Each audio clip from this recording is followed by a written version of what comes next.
The Rack Shop is proud to present this 2024 Toyota Tacoma double cab short bed with a bare roof. We've just installed the Yakima HD BaseLine base rack system. So this is comprised of the 55-inch long HD load bars, BaseLine towers, which come in a set of 4, and base slips 180 for the front and base slip 180 for the rear.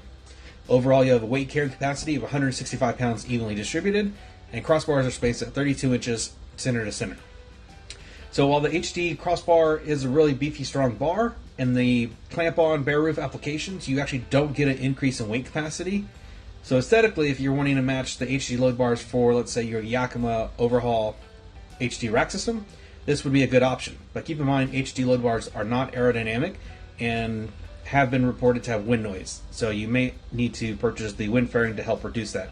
Or if you end up going with the JetStream load bars, that's the most aerodynamic and quietest load bars that Yakima offers.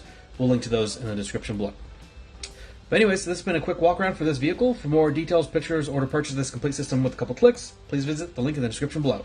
And that's it for this one. Like always, thanks for watching.